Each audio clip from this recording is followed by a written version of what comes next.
Hey, y'all. Welcome to Cornbread and Roses, one of the only socialist podcasts in Alabama and the most unprofessional podcast in the land. I am your friendly neighborhood organizer, Austin. I'm here tonight with Red Mike. Hello, comrades. And uh, we got stuff on the agenda. We got this week in socialist history, a little conspiracy, some probably too many memes. And we got stuff about Doug Jones, the lottery, uh, the parole and prison situation, the death penalty here in Alabama, uh, flu's going around, and maybe some other stuff too. But how was Christmas? It was good. I bought myself a brand new computer as a Christmas combined Christmas and birthday present. Since my birthday is a week from tomorrow, Snap. Okay. Well, and my mom got me a fancy new podcast microphone. ah, man, you, she's dope. Yo, shout out to moms. Shout out to moms everywhere. Wouldn't be here without you. All right. Yeah, dude, that's awesome. How about you? I got some new headphones. I got a robe. Um, I'm the one who got a robe this year, not mom. Um, I look very regal in it. It's a deep plum. Uh, Down with the monarchy though, and uh, what I really got though is like seeing other folks smile. Like we kept it pretty low key. Everybody was like, you know, got some stuff. Stayed on a budget for for the most part, uh, and yeah, had cookies and hot chocolate and just like getting to see their smiles. That's the greatest gift, honestly. Like it's good to give and receive, y'all. Yeah, at this age, I give far more than I get. So I mean, it is what it is. It is lots of fun. Yeah, especially buying little kids things because they light up and they really seem to appreciate things. It's all still new to them. They're not bitter and jaded like the rest of us, so they can enjoy it a little bit better. We've got some extra little kids in our family this year, so that was fun. Yeah, I will say though, like, you know, maybe if you're a parent, skip the first 3 years and just put all that towards like uh for now at least like a 529 savings account or something till we got free education and whatnot. But you know, or buy something and just take a picture and return it. It'll be fine. Uh, so So yeah, yeah, well, I think with that, let's check out some of these memes real quick and get to the rest of stuff so we can talk about some actual news. But Applebee's offering interviewees free appetizers. Lamau, Joe will really do anything except pay people more money. it's incredible. Yeah, we got I'm so glad Andrew Tate, father worked for CIA. Tucker Carlson, father worked for CIA. Alex Jones, family worked in military intelligence. And Elon Musk, large military industrial contractor, are joining forces to save us from the deep state. Little advice, y'all, how to get through tough times. Just gaslight yourself. Tell yourself that it's making you stronger and the universe is just testing you. There you go. Man, you don't need therapy. You just need this meme. Uh, Folks, you will never know love like this. A biography of Hillary Clinton, written by Gail Sheehy and published in late 1999, stated that Miss Clinton had refused to talk to the president for 8 months after the Monica Lewinsky scandal broke. She resumed talking to her husband only when she phoned him and urged him in the strongest terms to begin bombing Serbia. The president began bombing within 24 hours. It's from Alexander Cockburn, observed in the Los Angeles Times. Yeah. Love somebody the way Hillary Clinton loves dropping bombs in other countries. Yeah. Oh, there it is. Antifa. That's just police attacking a news crew. Antifa! That's only the police stepping over an old man they knocked down. Antifa! That's the police destroying water bottles, food, and medical supplies after assaulting medics. My terrible grandpa and Lisa impersonations. You know, folks, I personally hate how China controls all our politicians.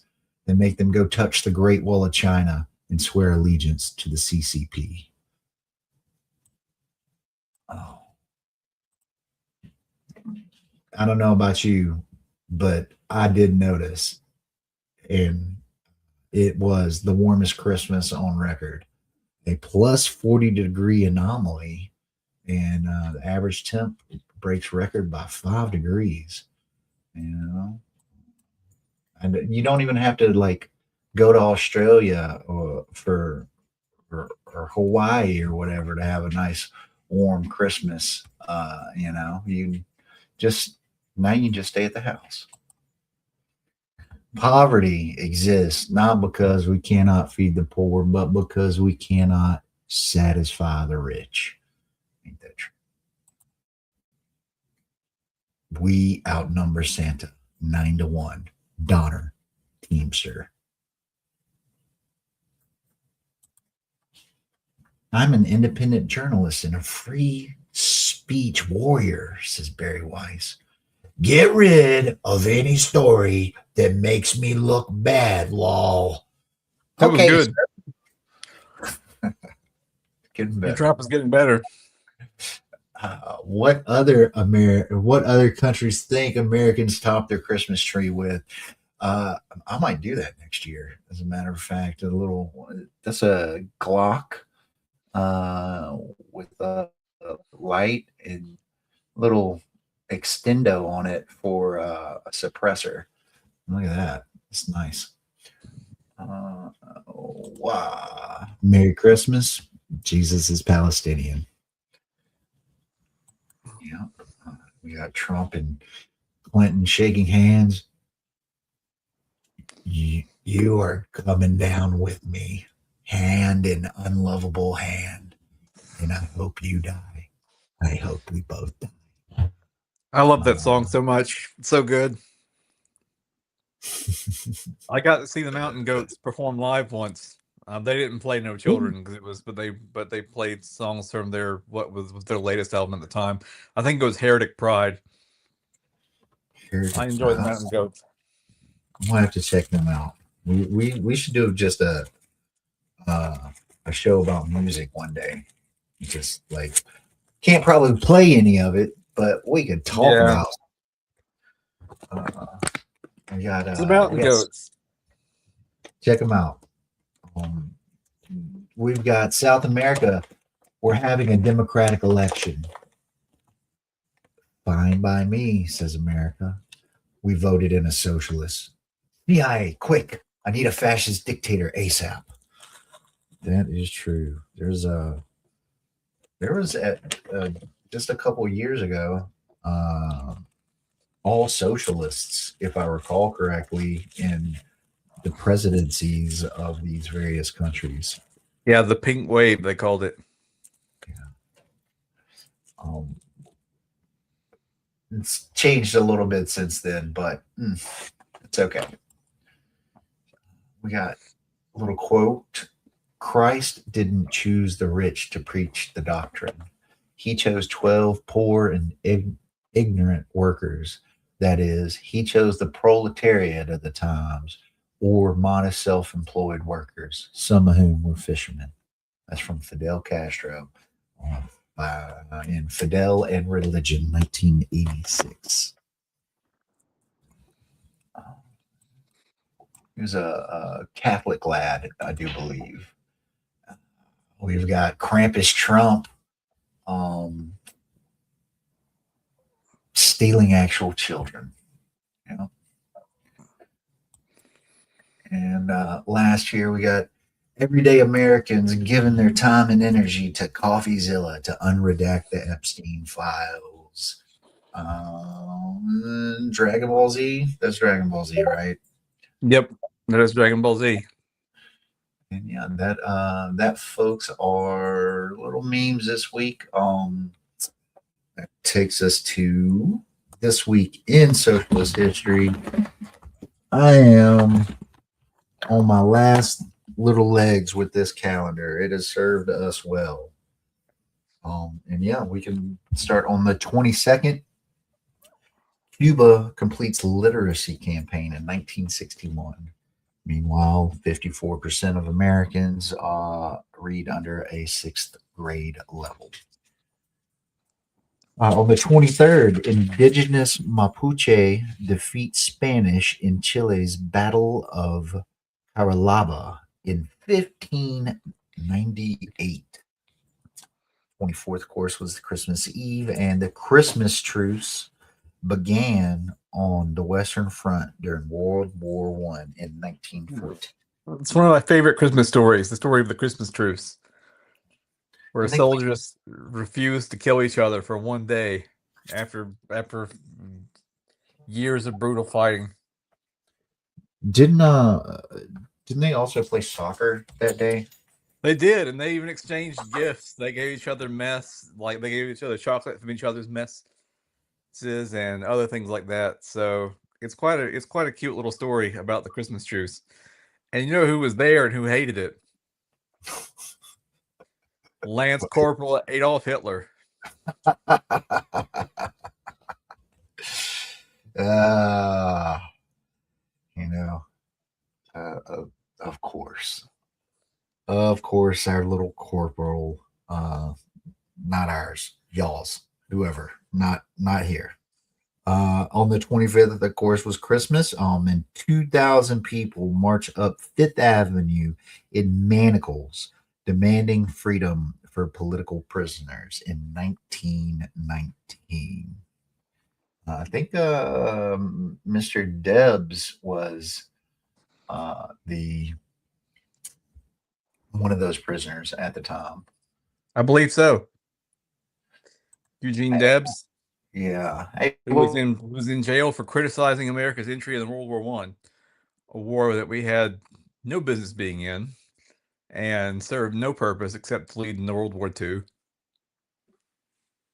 And it was just senseless slaughter between millions of people for no good reason. Oh, is Austin frozen? Uh-oh. Well, let's see what I've got in this week in socialist history. I'm not usually the one who does this, so I don't know.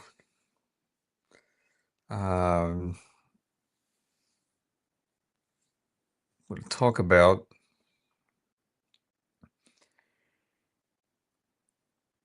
I mean, I hate to say it's Mao Zedong's birthday on December the 26th, even though it was. Like, he was born in Hunan province in China. He was a Chinese historian, teacher, communist revolutionary, and considered the founding father of the People's Republic of China. So that happened. On the... Yeah, I'm not the one who does the history, so I just sort of filling space until Austin gets back. Let's see.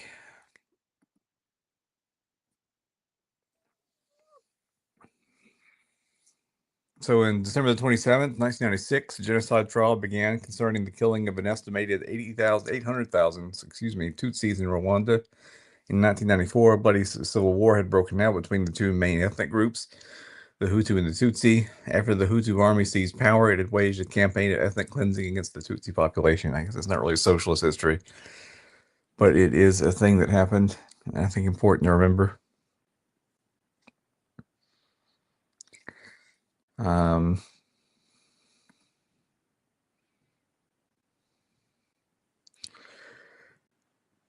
Well, let's see. I'm looking through the list of history topics that I have. I don't have the calendar. I don't have the magic calendar that Austin has. Although I did order Jacobin's new socialist history calendar for next year. So I guess I will be the one with the calendar in the upcoming year, which will be interesting.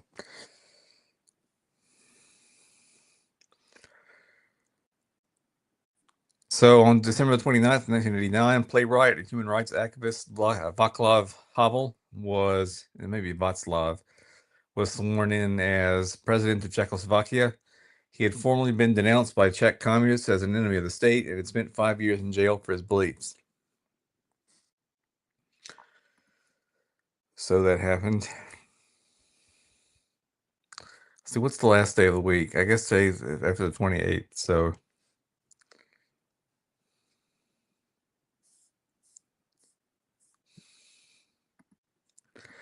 I'm never quite sure what to do when Austin's end cuts out. And you'd think it happens so often, you'd think I would make a plan for it. But we are the most unprofessional podcast in the land. Although that's going to change. There is a training that Austin and I are gonna undergo coming up next month. So hopefully we'll become a slightly more professional podcast. Slightly. Yeah. That was painful. Good job holding the fort down. Well, I did what I could. I didn't have the history pulled up, so I can only talk about what Wikipedia happened to say. So I don't have the magic calendar. Well, we got a couple more things in socialist history. We got this on the 26th, the New York rent strike with 10,000 participants is organized by 16-year-old activist Pauline Newman. And you look at this article from 1907. New Joan of Arc leads a rent strike. Pauline Newman is organized foreign women for a crusade against grasping landlords. And it is a good little article. And if you notice, mass meetings have been planned. The aid of the Socialist Party and some of its leaders, at any rate, has been requested and guaranteed. She was working, and then she'd spend 6 hours of her day. She's a shirtwaist factory worker. Still don't know what a damn shirtwaist is. But they were asking for a reduction in, this all sounds familiar, don't it? 10 to 18 to 20% reduction in rent. They've gotten lawyers. One of the things is the campaign was conducted from the headquarters of the Socialist Party at 813 Grand Street. Their lawyer, Jacob Pankin, retained to fight for the tenants. And yeah, they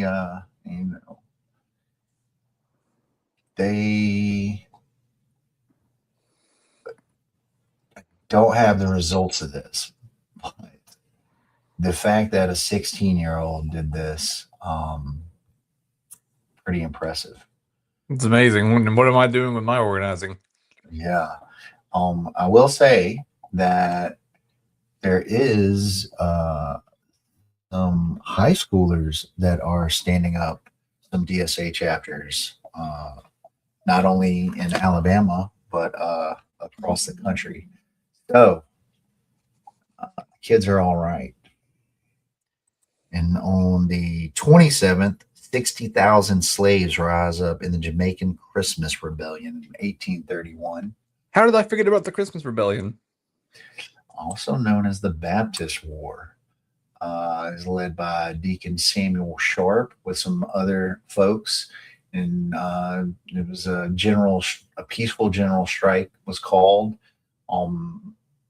and didn't get support from some of the other, like the Presbyterians, Wesleyan, and Moravian counterparts. But it ended in bloodshed. Sharp was called Daddy. Daddy Sharp there. But in the aftermath, hundreds of slaves ran away from cockpit country in order to avoid being forced back into slavery.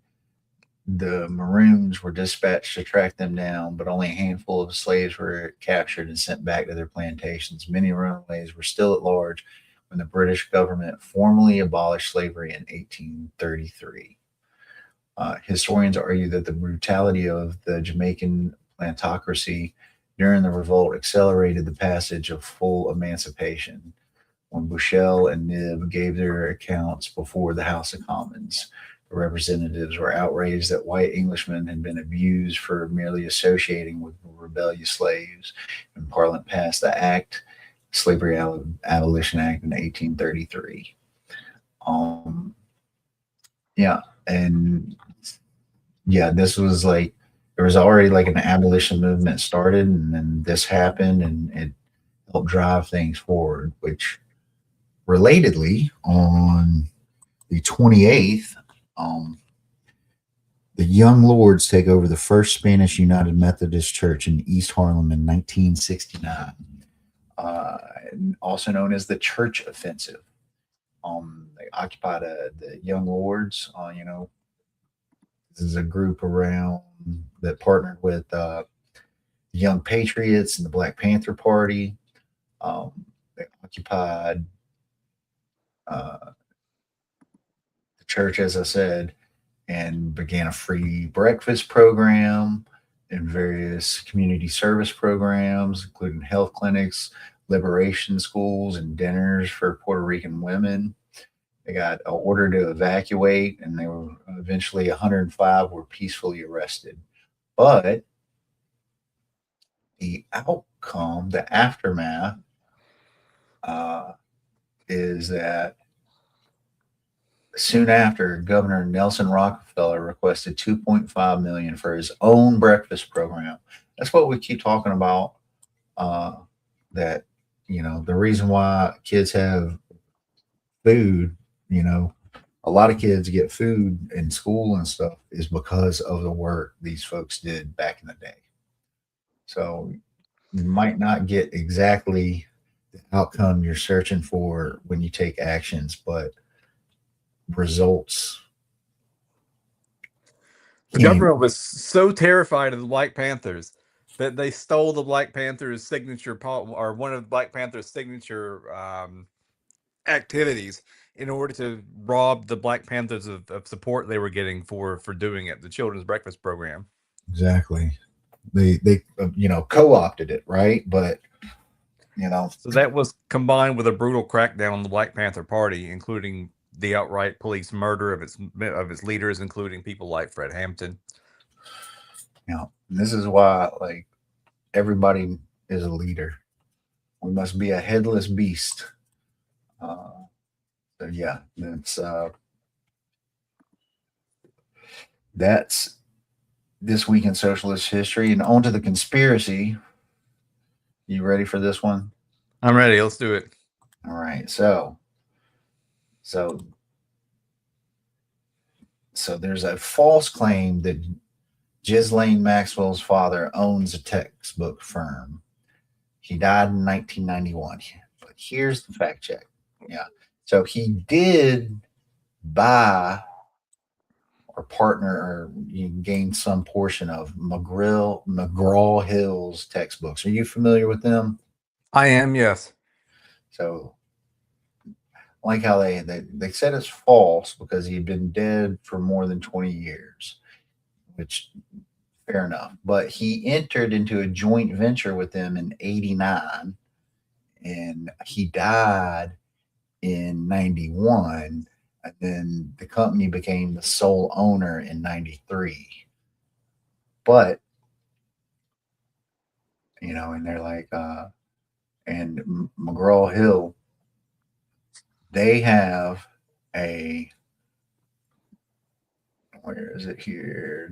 A 92% market hold on books. Where is that? Oh my God. Am I blind? All right. Well, here's the thing, though. Right. There it is. The company's website says 92% of school districts use materials. Yeah. Additionally, the post claims textbooks are used by all schools in the country, which is wrong. Yeah, it's only 92%. Right. But here's the little twist is that we've got this. They were bought in 2021 by Platinum Equity. And if you look up Platinum Equity, Breaking equity firms. ain't that the truth? If you look them up, yeah, and check them out, based in Hollywood, whatnot. It was founded in '95 by this guy, Tom Gores. Yeah. And this guy, Tom Gores, uh, he original name Tufik Georgius, born in Israel. And if you look into, he also owns the Pistons. If you look into him, guess you think he's guess what? He's a Zionist. Ah, color me shocked when you got a Zionist that manages 92% of the books that children read in school. You think be interesting to grab some of those books and take a look through them, wouldn't it? Yeah, I know that's a big fight. The fight over what goes into children's textbooks with Christian nationalists wanting to put more explicit Christian messaging and crack down on anything that portrays trans people in a positive light. So I'm not. It would be interesting to see what those books contain that might be considered right wing in general. There's a Sure. really good book called Lies My Teacher Told Me. I think I plugged it last week as well. That talks about how a lot of the narratives of the South during the Civil War, like including calling Northerners carpetbaggers and Southerners who supported the North scalawags and things like that, how that made it into textbooks in America. And so there's been this like propaganda coup on the part of the Confederacy Oh, I in modern totally times. I totally remember reading those sections as a kid. I Right. totally remember the carpetbaggers. I totally remember the scallywags. Totally. Right, like those were Southern terms of abuse for their enemies, and they have made it into like the vocabulary of, and this is the tip of the iceberg. So the book is called Lies My Teacher Told Me. It's a really good book. It's a very easy read.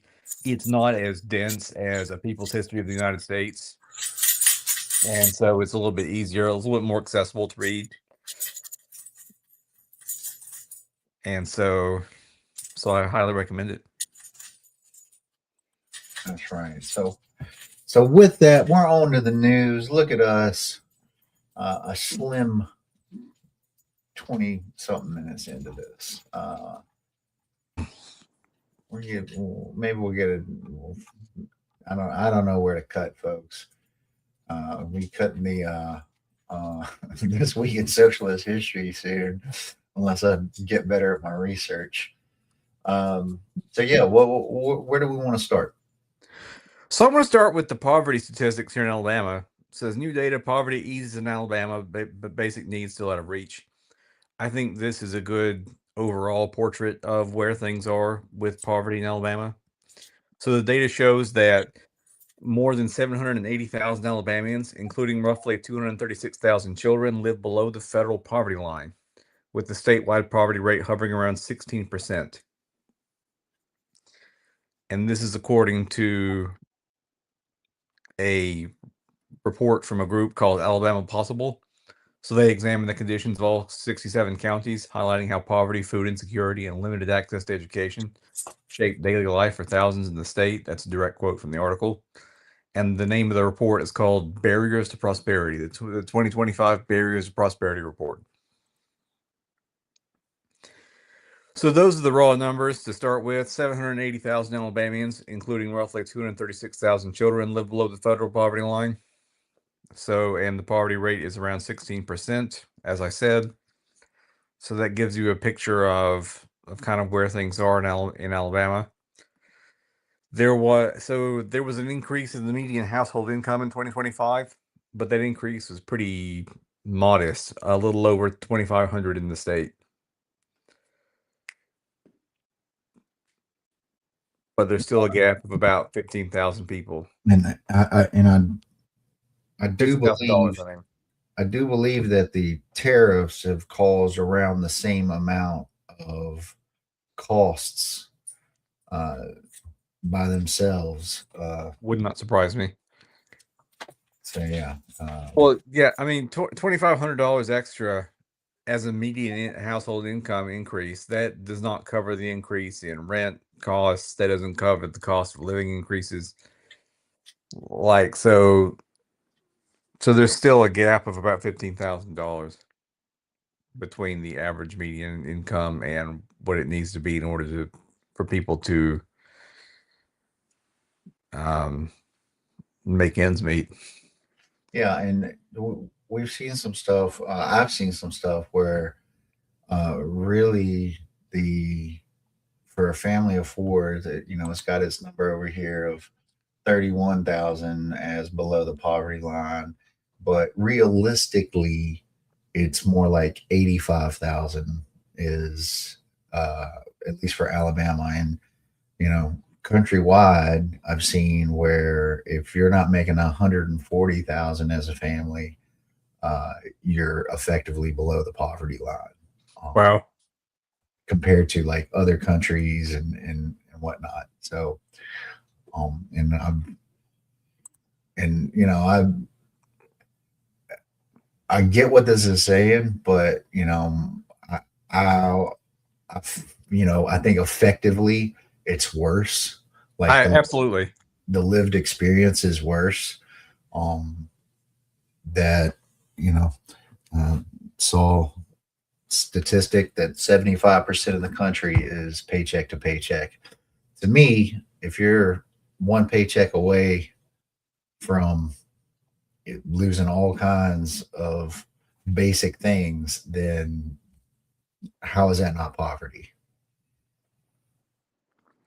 Right, and the article fails to mention that the brunt of the poor are Black or Hispanic Alabamians, and so it's racialized poverty. I mean, obviously there are white people who are poor as well, but the rates are like 11% compared to 28% for African Americans, and 34. I'm sorry, it says 24% for Hispanic and Latino.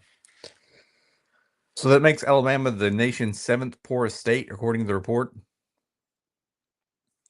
which we have had unified Republican rule for decades now. And if conservative economics really produced the rising tide that lifts all boats, we would have seen it in Alabama. And in fact, when you look at the poorest states, it tends to be the more conservative states that are the poorest. And not that I think that liberal economics is sufficient, far from it. But liberal economics is a little bit closer to socialist economics than, well, maybe that's not entirely true because they're still capitalist, but they're capitalist with a support system. So the point is that conservative politics of runaway capitalism is not producing the wealth that people need to make ends meet. And if Alabama, if conservative economics were really true and effective, then places like Alabama would be the wealthiest states in the union because we've had the most of it. That's right. And if you notice, effectively, like the poorest counties are effectively in the Black Belt, right? Right. Right through this region here. Got a couple of outliers, but more or less, up here we got Limestone and Madison, Shelby, and that's it's where everybody left from Jefferson County many decades ago to move to. You see it has, is it the lowest rate? Yeah, I think so. Yeah, 8.4. And the black belt, like that is the result of generational poverty caused Yeah, by past policies, past racist policies, so the effects of which continue to this day. And I think that one of the remedies for this is going to be reparations. yeah. I mean, and, the theft of generational wealth still occurs. Like there's, I just read the other day, it's 90-year-old, black grandma passed away, uh, and a real estate company took her home because they paid her like $3,000 tax bill and just took it from the family. Wow. You can't win for losing. So numbers like that are one reason why I'm a big proponent of reparations. I think that's one of the ways to repair that historical damage that's been done and the ongoing damage. I mean, clearly we have to stop. We have to put in policies in place to stop things like what you just described. But as a healing act for both sides, we have to return the money that was taken.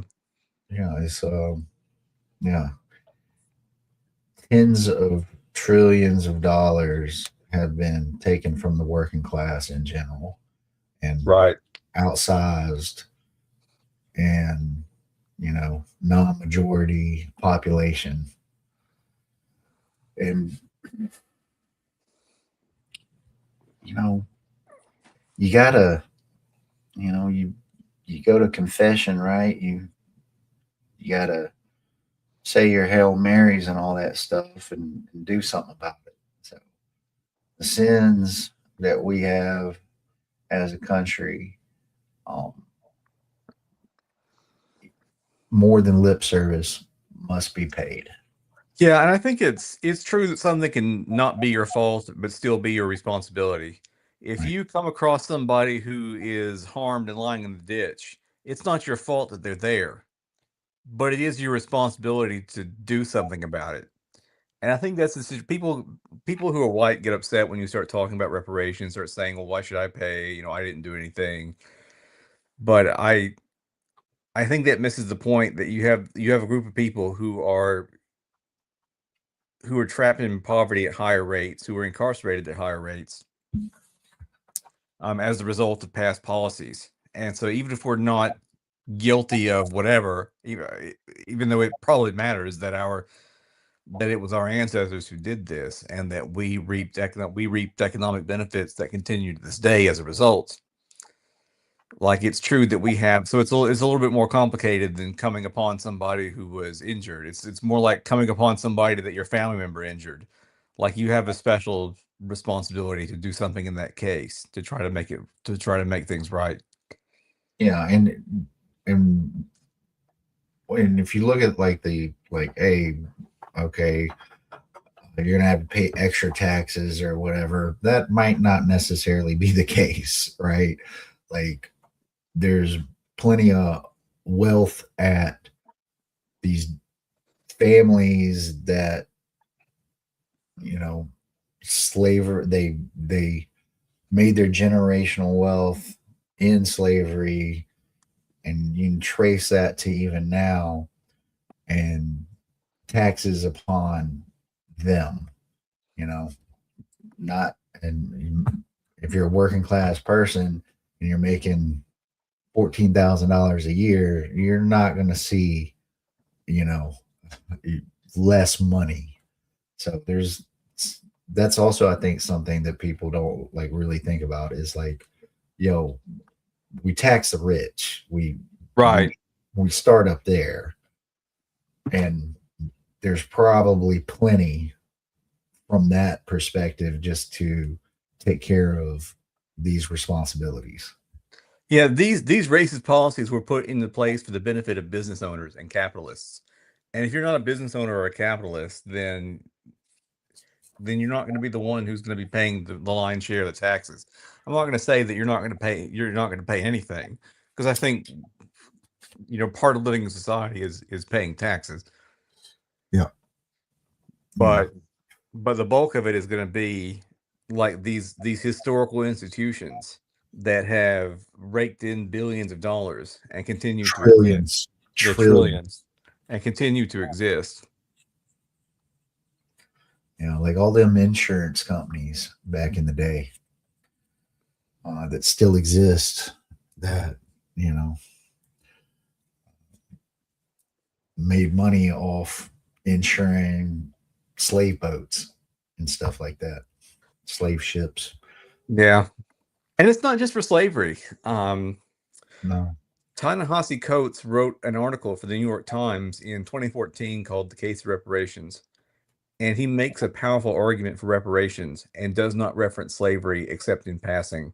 Like all of the incidences that he mentions were things that happened well after slavery passed that affected the wealth of Black Americans.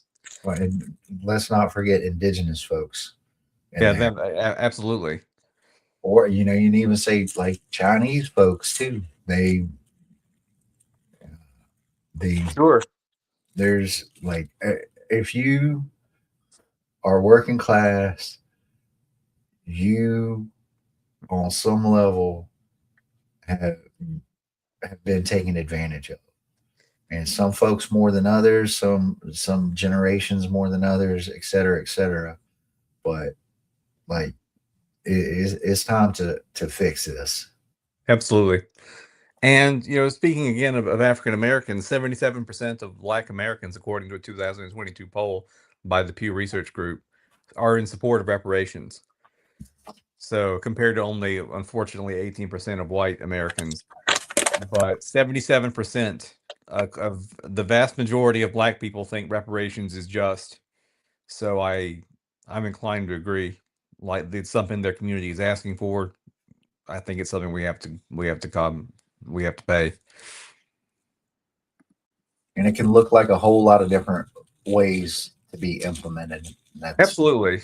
Like I there's think I mean that's the problem, right? Like there have been proposals to study the issue and come up with a number, to come up with a system, to come up with something because there are disagreements within the Black community that I've spoken to. Like I personally am a fan of giving people money. I like money. I like handing out money to folks. I think it's very straightforward and simple. Some African American organizers that I've spoken to have said it should come in the form of educational type stuff. But my attitude is the government should be providing that anyway to everybody. So this has to be something on top of that in order to close that gap. It could look like distribution of land or houses. Maybe not mules, but maybe you get your 40 acres. Um, maybe you get maybe you get a data center. I know, right? Maybe you get a few servers in the rack. There you go. So there have been various proposals to study the issue, and the issue is so controversial that Congress will not allow us to study the issue to come up with proposals. Hmm. So, like any attempt to say, "Hey, let's figure out what it would look like to close that income gap between African Americans and white people, or between Indigenous Americans and white people. Let's figure out what that would look like. Let's figure out what land back would look like." But we're not allowed to study the issue. Yeah, we got a few folks in the way. Only a few hundred, really. So good luck. Yeah. Um, so we got the poverty. What else what are we looking at next? So there's always, I'm sorry to take so long on that, but I thought it was important to No, mention. no, no, no, no, no. There's we Reparations is probably my wokest and most controversial take. Like, but it's something that I've always supported, and I don't know. I just like seeing people get money. Um, I yeah, think I think women should get back the money that they have when they if you're being paid less amount for doing the same work, like or not being paid at all for or like not being paid at all for doing the housework and for doing the chores. Like I remember seeing when I was in speaking of school textbooks, when I was young, I saw a picture of a women's rights protest from the 70s, and one of the women was holding up a sign that said wages for housework. And I remember thinking, you know what? Why the hell not? So there are, I mean, married men live longer because of the care and domestic support provided by their wives, who often work on top of doing the majority of the household chores because men aren't stepping up and doing enough of their fair share. Um, so I think that money or that labor has enormous benefit to capitalism. Well, without it, the world economy would collapse. Let's Right. be absolutely clear. Like, it's I've seen studies like out in Arizona. They said that if uh, people stop doing unpaid labor that they do, like in households, like with prisoners, um, that their economy would collapse. I've seen studies out in the UK, same thing. So I mean, and that's that's tied together, right? absolutely. I was just about to say, like, that's the problem with capitalism is that it rests on exploitation. In order to accumulate money, there has to be a large number of people who are not getting paid what they ought to be paid. And in the case of prisoners and women, and very often African Americans or Native Americans or people who aren't white, like there's simply no pay or dramatically less pay. And I'm not trying to take away from the exploitation of white workers, which is all certainly there. Certainly, like their surplus value is being taken as well. We're all getting fucked. Right. So, but some people are getting it worse. You know what? Yeah, and like stop getting in your feels about the shit. Everybody deserves, decency, and that's what it's all about.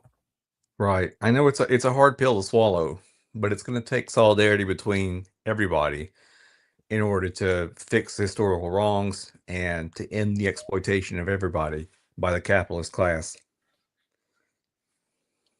Ain't The that Epstein class, you might call them. there we go.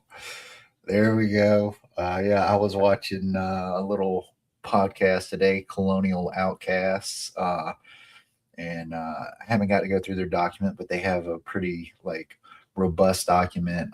They're doing a thing called the People's Core.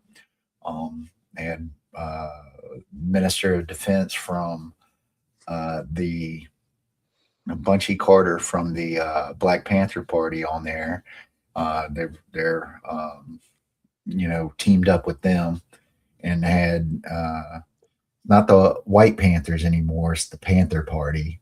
Had a member of them on there as well today. They have a pretty extensive document, and I encourage people to check that show out uh, and plan. Which a lot of the stuff we've been saying, they've been saying, so it makes me feel sane. Um, Yeah, it's very validating to when you hear other smart people that you respect saying things that you kind of suspected were true and maybe didn't put into words or they put into words better than you could have. Like it's very validating. I like it when that happens too. yeah. It rarely happens to me because I have crazy out there ideas, but Well, maybe we should work on some of them. I'm on this public servant lottery thing. And sortition, you mean? is that what that's called? Where you instead of electing somebody, you choose them by lot? So there's two things I'm thinking about. Like, yeah, just like pure lottery. You maybe you pass like a civil service test and you get your that puts your name in the hat, and then you're just drawn, you go do your service, you come back. Or, same test. Uh, uh, I'm kind of, you know, funky on the test. On because I'm like, is that a barrier or whatever? But then like, put your name in the hat. 10 people are drawn, and then people go vote for one of those 10 people. Something like that. But Interesting. So variations in the sortition idea. I'm all for experimenting along those lines. And I'd like to see small scale experiments implemented, maybe Yeah. at the city council level. And then if things turn out well, I'm a big believer in experimentation, moving kind of slowly. It's kind of strange, like the tension between my socialism and what you might call a more liberal approach to things, where it's like, hey, let's try this in a small scale and see how it goes.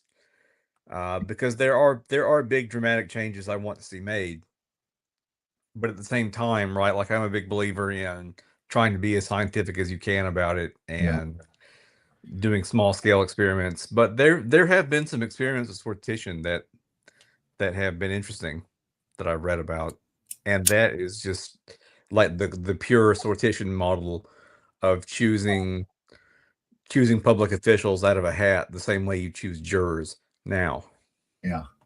And the in my opinion, one of the primary things because of doing something like that is to effectively eliminate corruption and accumulation of power and things like that. Like it's all the power to all the people. It's meant to be shared, you know.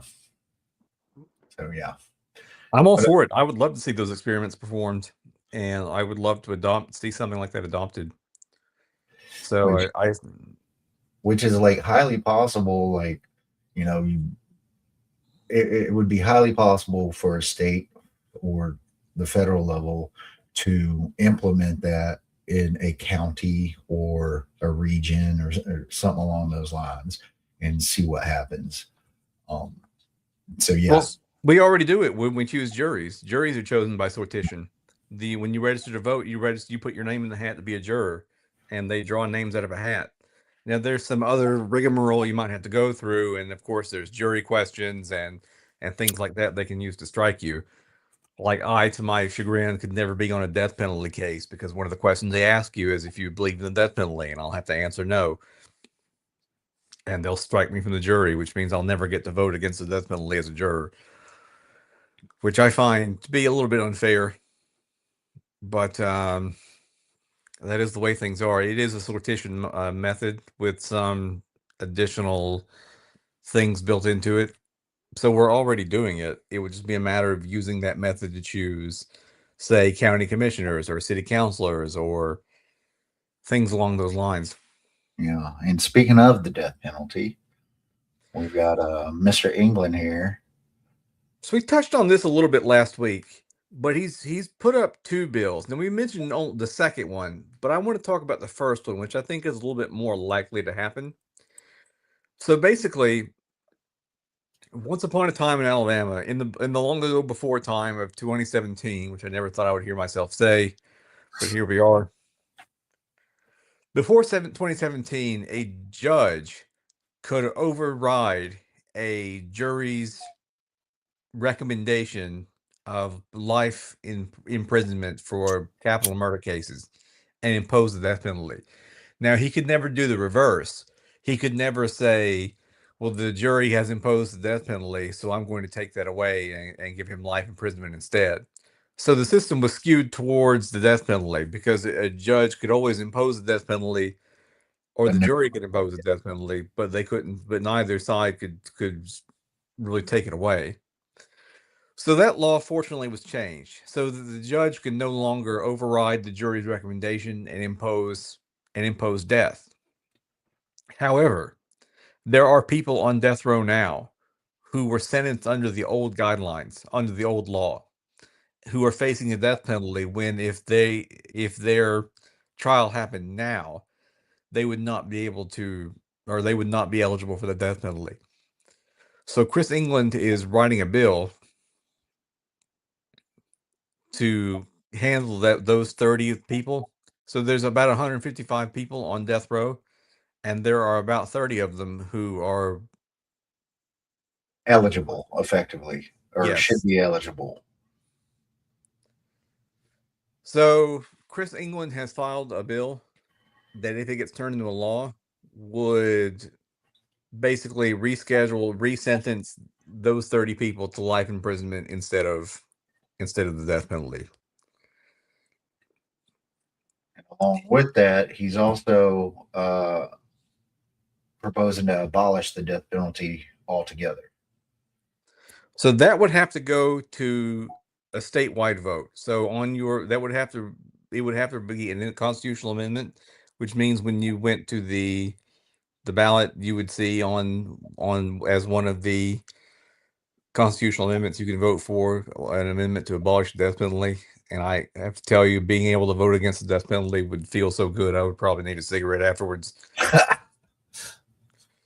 But unfortunately, in this state, I think that's going to be a tough sell. I'm glad that he's doing it. If I were a legislator, I would introduce it every time just because I feel like it's important to say it and get it out there and to have this argument in public. But I So, go ahead. well, kind of along with that though, there was the recent statewide changing the language of the Constitution, the state Constitution, which effectively abolish slavery to like include, and we'll kind of get to some of that, but it passed like at a 77% clip. So if, which I doubt it will, because of the supermajority of, you know, uh, Republicans in the Senate and the House at the state level, if this got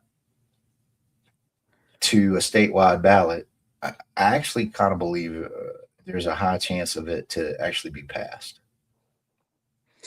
It's possible. I don't know. I'm a little bit more skeptical. I think it's worth doing. I'm glad that he's doing it. I certainly think it's an argument worth having. Support for the death penalty is waning all across the nation, including Alabama, which I have been glad to see over the past decades. But I still think that the state would not vote to ban it as a constitutional amendment. But I could be wrong. I would love to be wrong about that. I do. I think with a little like legwork out there and communication and education, I think it's doable. But to get to that opportunity, I don't think we're there yet, which is one reason why getting a few other folks in office can have some real effects. I know there's all kinds of arguments against getting like people in office and whatnot. I think it's pretty silly. Personally, I think you cede no ground, you attack on all fronts. So you know, get your ass in office if you can, or help somebody get in office. Well, Um, we've had about a decade, Republicans running unopposed, and so I feel like we've done the experiment where we don't run for office. yeah, So, I mean, in the past decade, like on my last ballot, there were only two Democrats and a sea of Republicans running unopposed, and those two Democrats were Kamala Harris and Greg Griffin running for the Chief Supreme Court Justice of Alabama. yeah, And so I think we've done it at least a decade of not having Democrats run on the ballot, or not having people on the ballot at all. Not necessarily Democrats, but anybody. yeah. There's been some libertarians here and there, maybe independent or two, but not really, a coalition of working class folks, and that's changing this year. Yeah. So I feel like we've tried it and the results have not been good. So for better or worse, a lot of times political campaigns are not just about that political issue. Like the fight for marriage equality for LGBT people wasn't just about marriage. It was about the broader acceptance of LGBT people in the society at large. And that campaign was really a campaign for acceptance and tolerance as much as anything else. And so even though we won marriage, we successfully won marriage, we also won a significant number of the population to our side, to the extent that it's caused religious schisms and other issues over support for the LGBT issue. Yeah, nationally there is a accelerating decline in uh, let's call it like zealotry or something along those lines in the country. Like religiosity is declining rapidly. Um, And which LGBT issues are a big cause of that.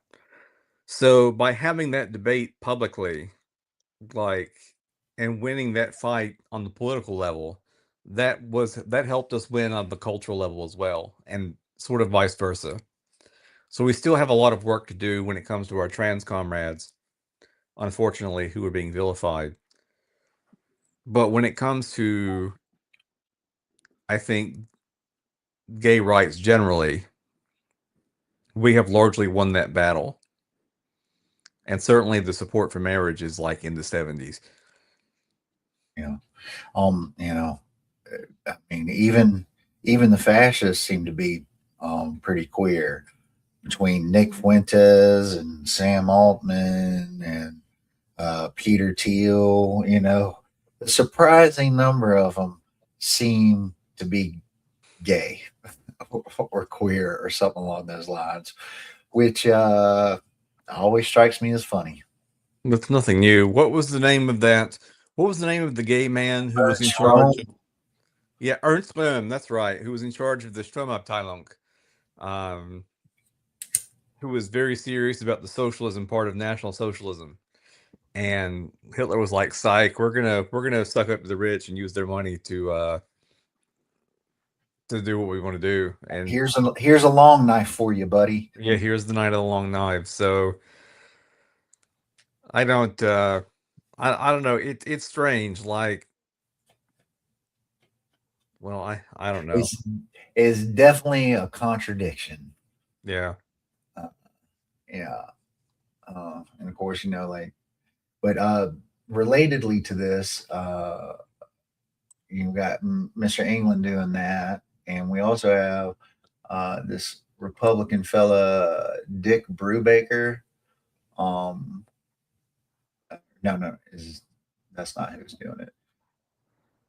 It doesn't really say, but there's two other bills that are being pre-filed. One to extend capital punishment, create a capital offense to commit murder while, quote, knowingly creating a great risk of death to multiple persons, and the other to extend the death penalty to child sexual assault. So, kind yeah. of two other things going on as this session starts. And this session will begin on January 13th, which is, yeah, not too, what, we So got we'll be days. talking about.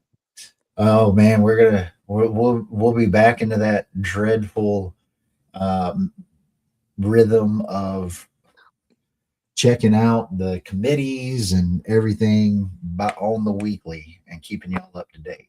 So Mostly in Alabama, it's a catalog of horrors, but we will push back as we can. I think out groups like Altrac have kind of shown me the light when it comes to contacting even conservative legislators here in Alabama. That even if we can't change their mind, we can change their priorities, and we can help kill some of the worst bills. And they have a great track record of doing so just by writing letters to our existing state congressmen.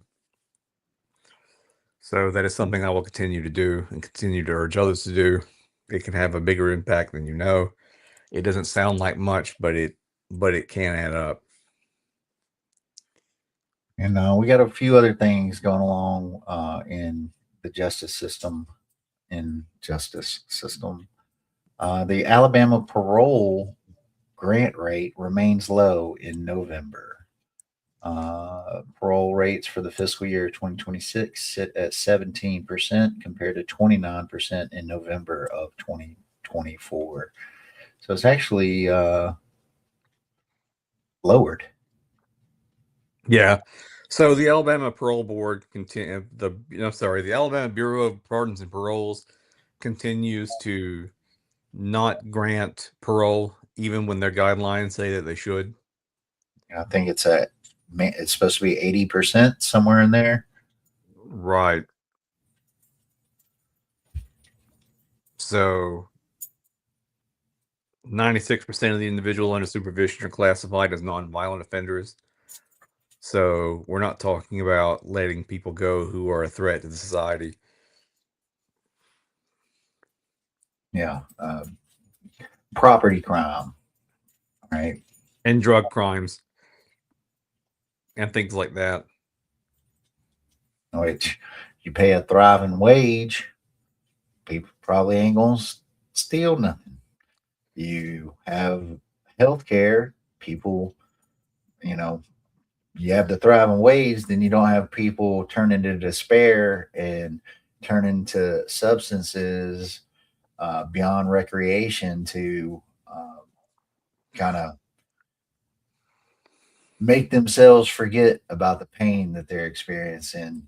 And then, if that does happen, then you have health care to help that person heal. So Yeah, addiction is a medical problem rather than a moral problem, and I think this is one of the blind spots that lawyers have, and one of the downsides of being ruled by lawyers is they think that they can just make a rule for everything, and then the solution to any problem is to punish people for not following the rule, and that unfortunately doesn't work in the case of drugs. It hasn't worked in decades.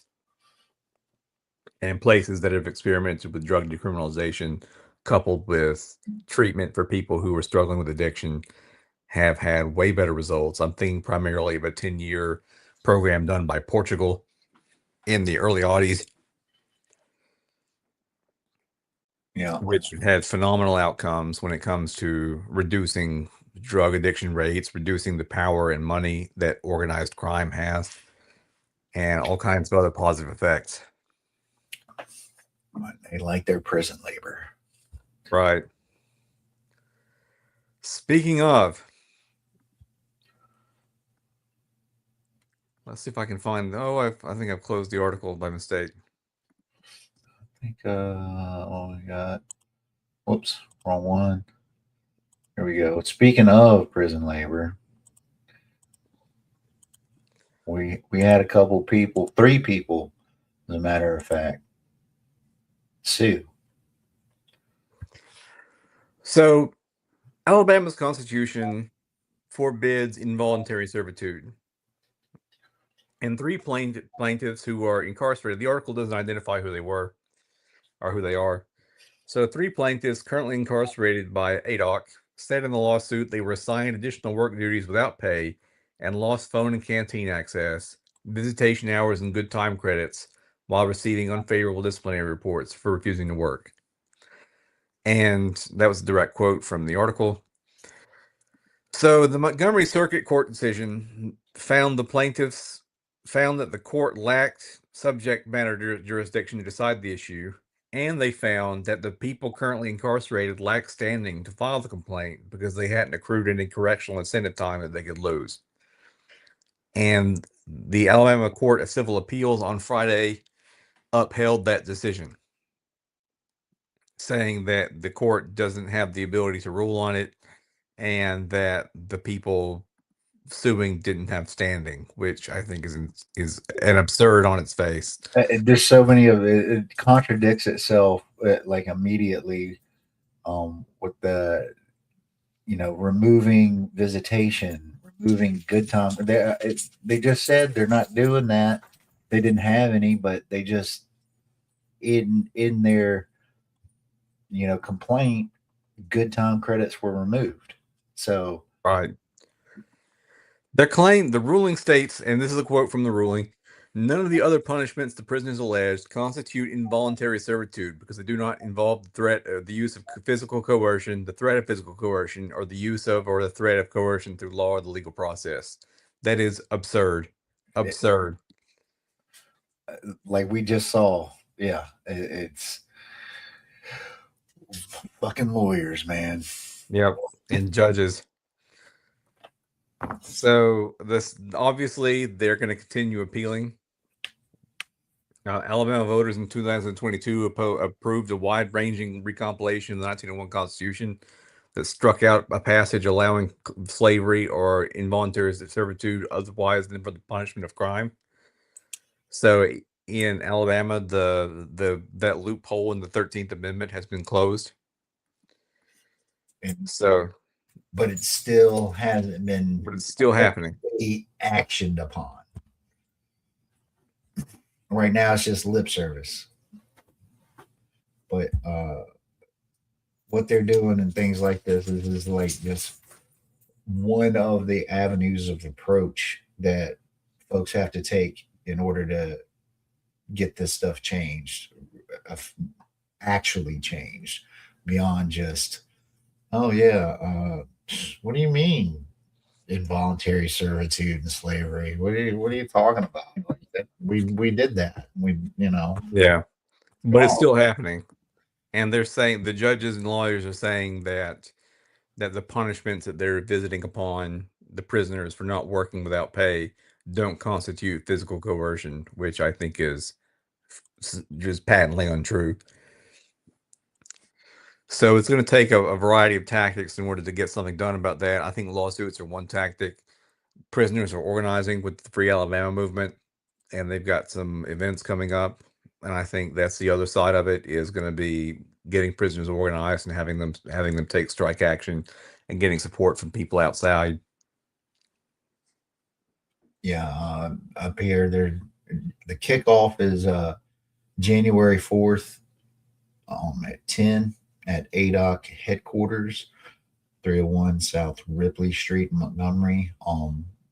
Trying to get some folks that are interested in carpooling to go. I don't know how available I am, but it's something I'm definitely interested in taking part in.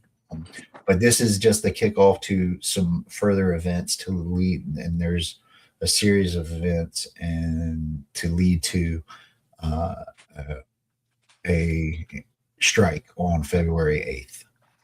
And if you remember, if you check, see here, Free Alabama Movement, um, need to we need to get more professional and have some more of these guests on. Right. Democracy Now! Managed to get several incarcerated workers from Alabama, from the Free Alabama movement, to come on Amy Goodman's program. So maybe we can get them to call into our show. Outstanding. That would Hey, be shout out Amy, shout out Democracy Now. It was the war on crime report. What the hell is their little tagline? the War and Peace Report. There we go. Thank you. So yeah. Um, what else we got going on?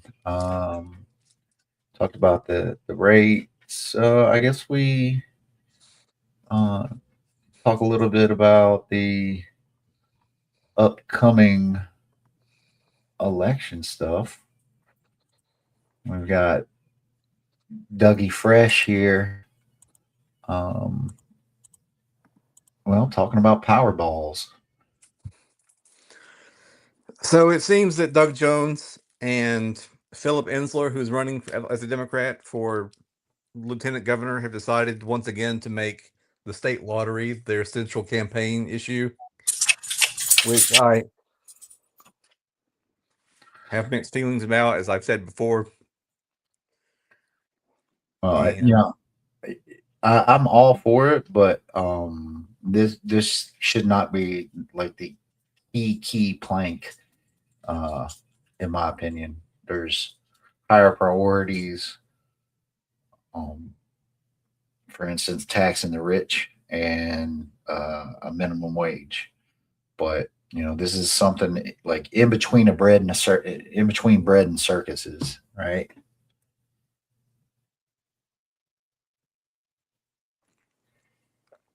this just shows you this is going to be what the campaign's going to be about. It's going to be about gambling. It didn't work for Don Siegelman in 1999. The Democrats have been campaigning on a lottery for, it feels like, a decade now, and it hasn't helped move the needle.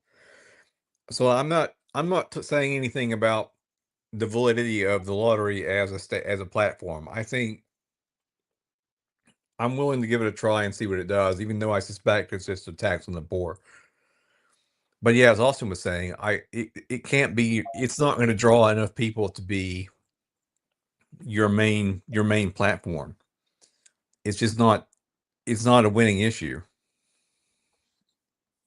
And I suspect let's say they won. Let's say Doug Jones wins. Let's say they get the lottery passed. I, for one, think that we look at the tax on the poor argument here. I, for one, think that they're not going to be very creative in how the funds are spent. Yeah, I'm not saying like don't add to education, but I think there's a lot more creative ways that this, let's call it a tax, uh, this tax could be implemented as a program. Like, I don't think you're going to see housing addressed. I don't think you're going to see healthcare addressed. I don't think you're going to see maybe building up worker co-ops and future technologies addressed. I mean, the I was just reading this latest data center in Anniston has a 30-year no tax on it. You know, we're not going to tax these businesses, but we're going to put this tax on the poor, right? And that's, and related to that is like, okay, let's say this education, let's say it does focus on education.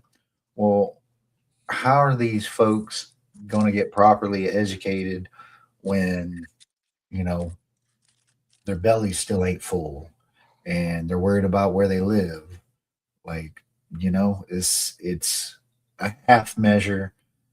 And I don't think they'll be very transformative in how they implement it. And if you're looking for a populist issue, I just don't think that this is the one. Like, maybe legal weed would be a better red meat to throw to the base. Yeah, has he done that one? Not that I seen. Like, you want to play this little game here, you know. Uh, we I think I've suggested that, okay, like, you legalize weed, you make it where folks can grow it at their house, and then they can take that and bring it to the ABC store for the ABC folks to sell it, right? Like, but that ain't gonna happen, at least not right now. But instead, we get these ridiculously convoluted bureaucratic half measures that only really help rich folks. Because God, how much of this money is going to be going to this lottery bill passes? How much of this will be funneled into vouchers, right? Right. They'll probably increase the voucher, school choice voucher thing versus trying to even make public schools better.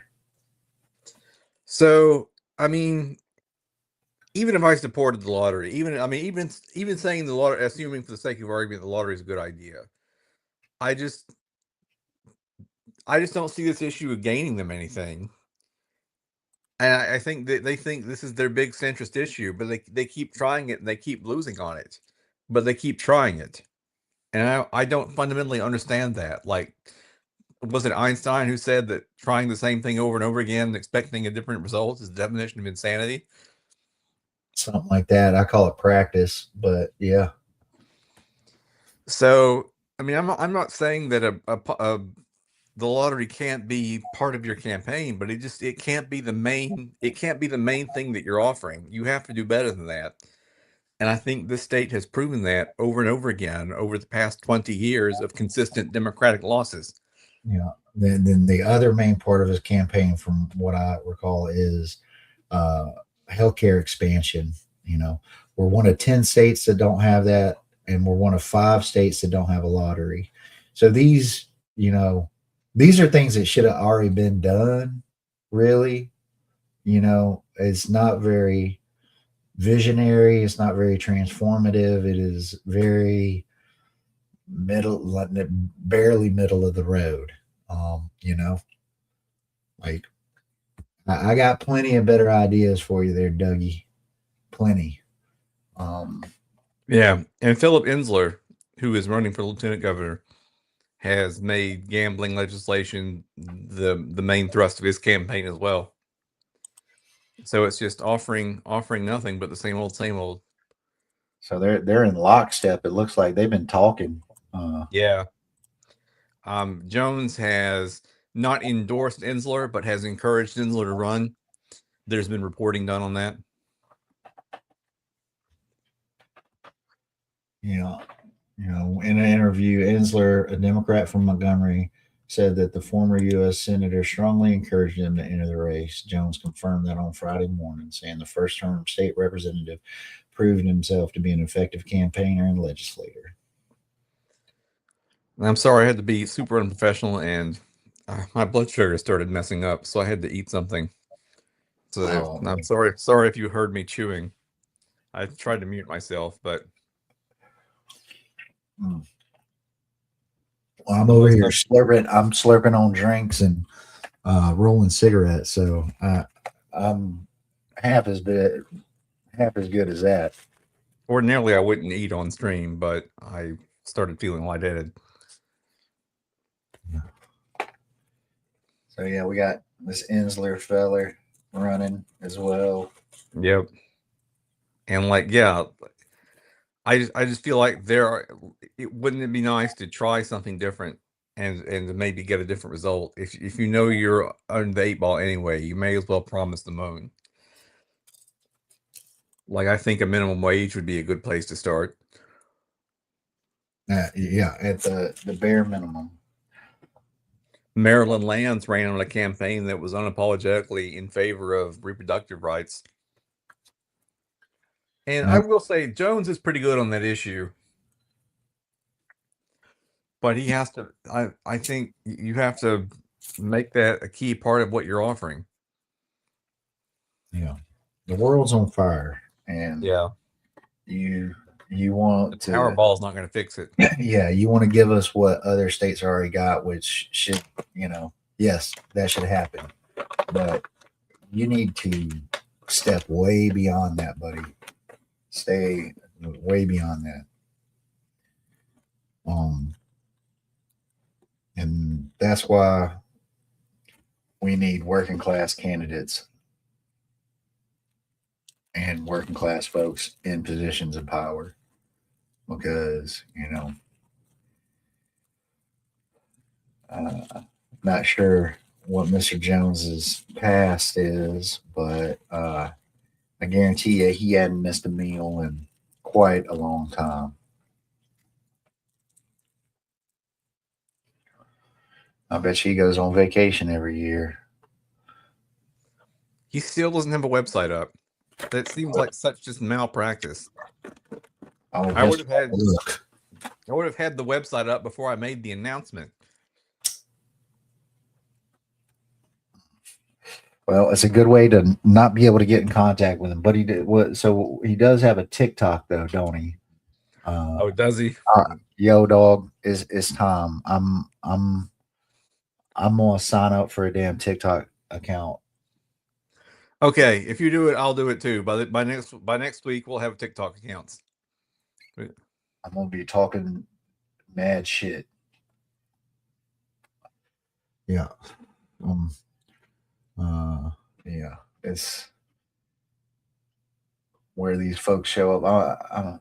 Oh my God. More shit to do. Cheers. But all right, we got Insler, we got him running for lieutenant governor. Speaking of on a lottery ticket, check out the link down below for Robert's Robert Hunter's campaign.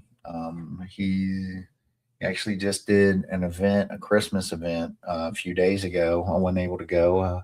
Hope the turnout was good. Haven't heard back. But his campaign is going, and there's other folks out there. As a matter of fact, I think I missed a meeting today.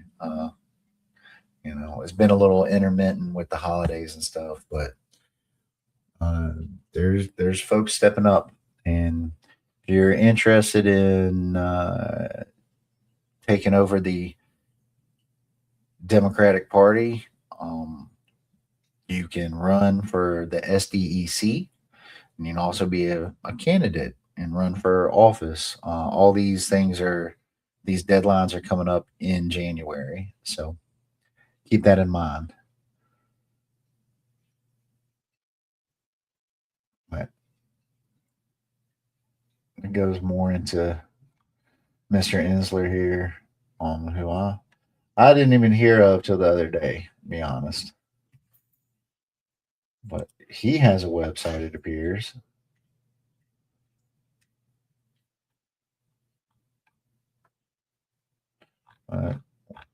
Yeah. Okay. See, nothing. You know, No platform. they say a whole lot of nothing, don't they? Yep.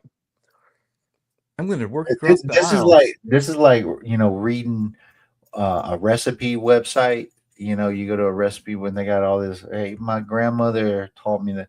Is learning where is the goddamn recipe? Where is the platform? Yeah.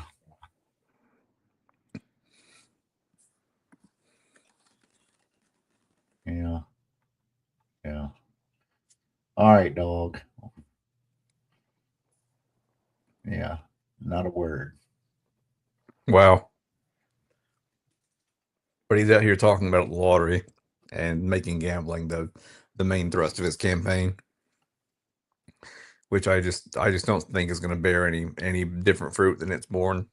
Over the past dozen times the Democrats have tried it. Mm-hmm. Says he's a Jewish fellow, first Jewish legislator in more than 40 years. Which, of course, I have to ask. Which hey, all our federal folks are Zionists, and I'd have to ask him what his opinion is on Palestine as well. But here we go. Well, the Jewish Federation of Central Alabama. Probably, he's the executive director. We can probably figure out by going to their website where they stand on Palestine. Let's see.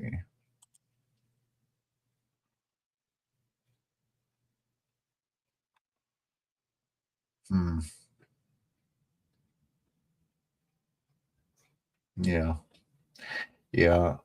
I'm not finding a website other than a Facebook page. Yeah. Same. But And the Facebook page just has, Happy Hanukkah,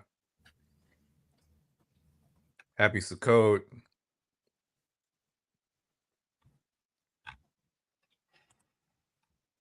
I wonder what Mr. Jones's stance is on Palestine as well.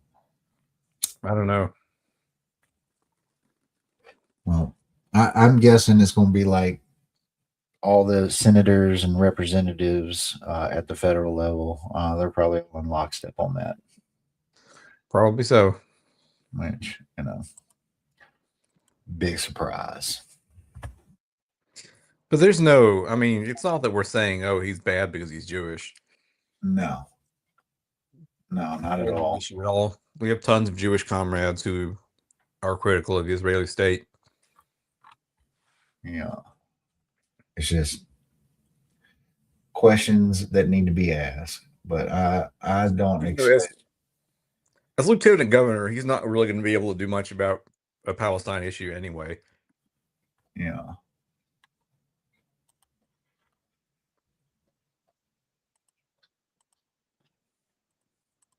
But yeah, we no platform for Doug Jones, no platform for Insler. Where Did is you it? find a website? Did you find a website for Doug Jones? Because I Uh, couldn't. Let me take a look here. I Oh didn't wait, find one. DougJones.com. I guarantee you ain't gonna have nothing. Yeah, There's a why I'm running section and a volunteer section. yeah, yeah. He doesn't even. The only thing he's mentioned on his platform is at a speech where he mentioned the lottery and expanded Medicare. Now But here's his platform. Okay, or here's some things he's mentioned positively on his website at least: a state lottery, early voting, no more straight ticket ballot, um, protected IVF and contraception, and expanded Medicaid.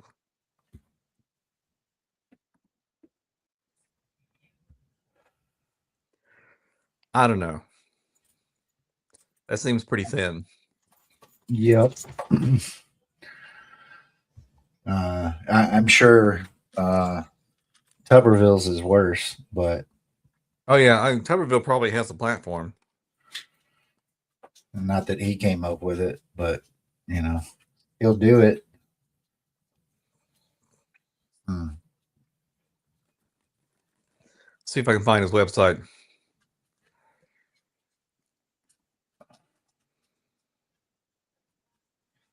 It's loading. Yeah. It's coachforgovernor.com. Ugh. Standing up for Alabama values, fighting back against woke ideology. Cool, buddy. Bringing more jobs to Alabama, lowering taxes, reducing waste, and bringing back manufacturing. Yeah, good luck with that. Yeah. These people. Some racist nonsense about the border.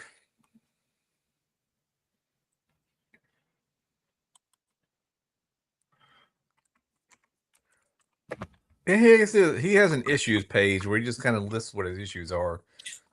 It's not quite a platform. Yeah.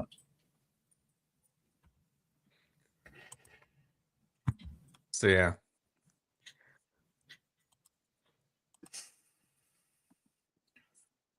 Standing up for Alabama values, fighting back against woke ideology. Yeah.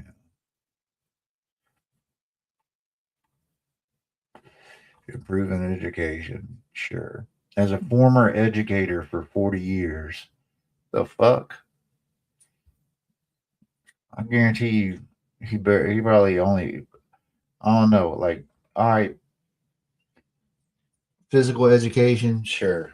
You know, like being healthy physically is good for the brain, good stuff. But that's a bit of a stretch calling yourself a former educator for 40 years.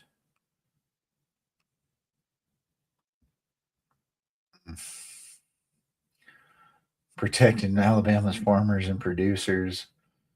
Uh, sure. Standing with veterans as, yeah, the guy who held up numerous promotions and gummed up the system. Sure. Oh my God. All these folks are just, oh, getting mad. Oh no. It's bad. Like he would take a pretty significant campaign. Can you hear me? I can now. Okay. He would take a pretty significant campaign to defeat Tommy Tuberville for governor.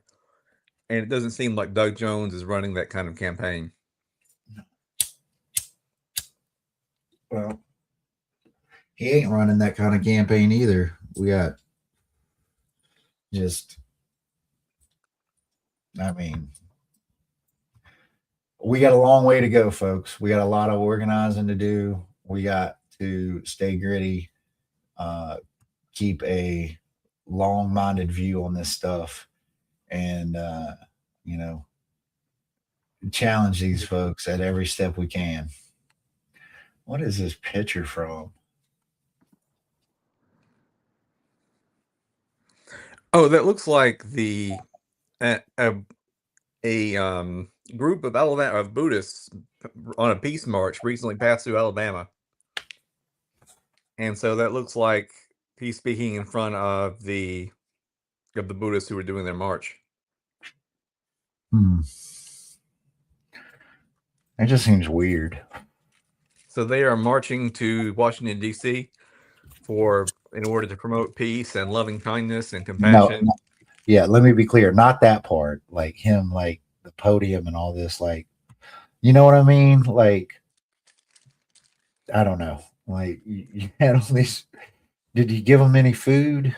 Because if I remember correctly, they're not allowed to ask for anything along their way.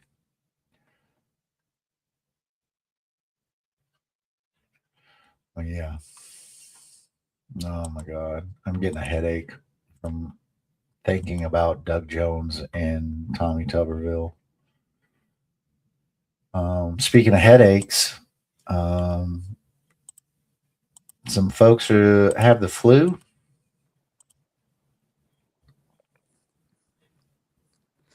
So the flu is spreading through Alabama. The Birmingham metro area said there were rising cases of it. It's not just Birmingham; other places in Alabama have reported it. An 11-year-old recently died. So from Hueytown, died after spending a week in the hospital battling the flu. Jesus. So I would like to encourage everybody who can to get their flu shots. I used to be a lot more on top of it when my grandfather was alive and I was living with him because I didn't want to bring it home to him. And I've kind of fallen off that wagon since he passed away. And I probably need to get back on it. As much time as I spend among people, I probably should take a flu shot to make sure I don't spread it to others. Yeah. Army, I got it every year. And vaccinate if you can, folks. Because I know some people can't, but if you can, please do.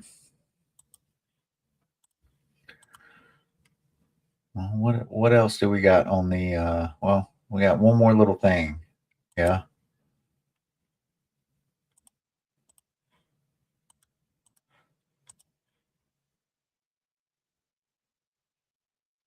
Oh my God. First Amendment is on trial. The Alabama attorney talks about the inflatable penis costume. So we've talked about this in the past. But in October, at a No Kings protest, a 62-year-old grandmother was wearing an inflatable penis costume, and she was tackled by police and charged with disorderly conduct and resisting arrest. My bad.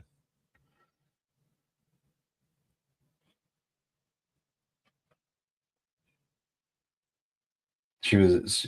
This is video of her getting arrested. They released the body cam footage as well.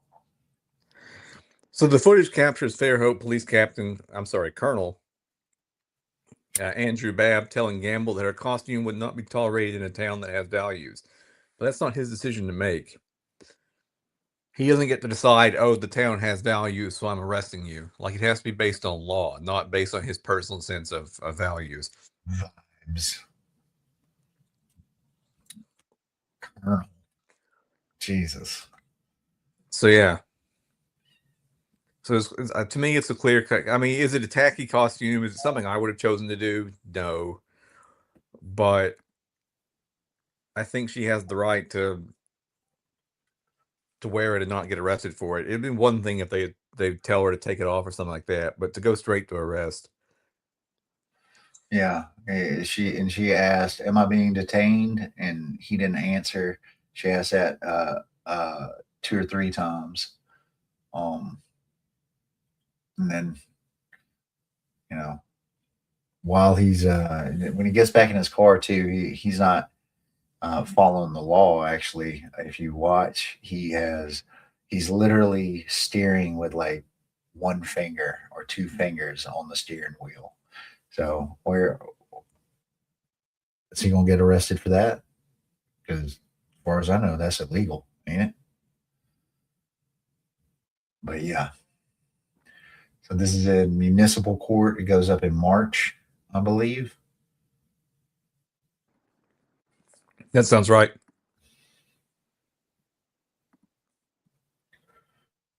So yeah, there's more in this article here. Y'all can check out the little Q&A.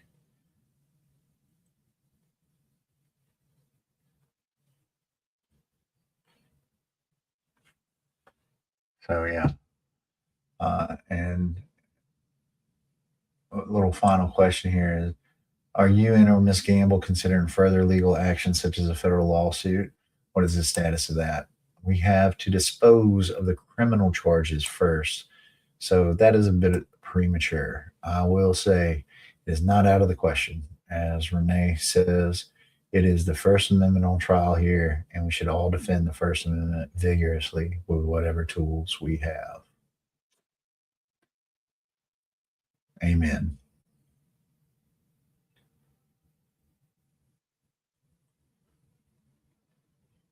So, So yeah, at long last, that's all the news I had to get through.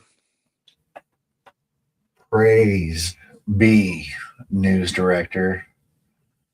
Praise be. I tried to make it tight, but we wound up taking more than an hour. Well, we'll get there. Well, we're a little over an hour on that. But hey, it's good. It's we're doing our jobs here. Job. Yep. I don't If know if only. it's a job, but it is work.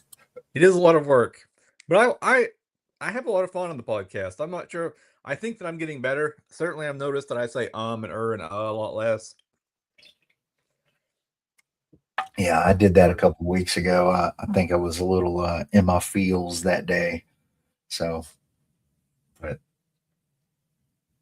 So, there, and I think, an hour and a half is about as long as these right wing talk shows I listened to last. So it just takes a while to get through all the relevant news that happens in a week in the state. But that is sort of just to summarize.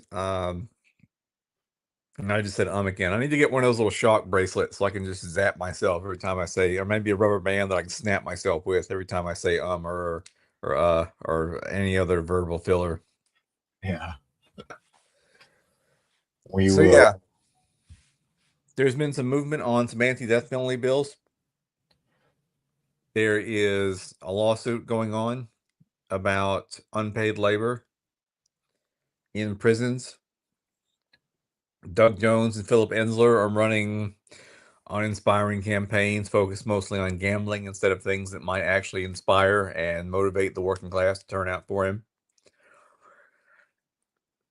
And 62-year-old grandmother is facing prison time for wearing a penis costume at a protest. Where are all these? You know, uh, this will defend folks. So, well, you got anything else, That's it for me. folks? Thank y'all for taking the time to hang out with us. Time is precious, and working class time is very precious. Um, like, comment, share, subscribe, do all those things. And yeah, happy New Year Happy New Year. and roll tide. I will be watching the game, hopefully, probably with my heart beating out my chest. Who are they playing? They're playing the number one team in the nation that's undefeated with the Heisman Trophy winner, the Indiana Hoosiers. Indiana Hoosiers of all people. I never would have guessed that. I'm not a big football person, so I don't know what's going on. Yeah, it's a big game. They're in the college playoffs. They win this one, then they're in the semifinals, and win that one, they're in the finals. So it's still a bit of a road, and I think, if the defense shows up, I think we got a chance. Fair enough. So I will be probably eating some wings that day, and then having heart palpitations. But with that, folks, hey, like I said, thanks for hanging out. All the power to all the people. We, the people, break our chains together. Solidarity forever, folks. Solidarity forever.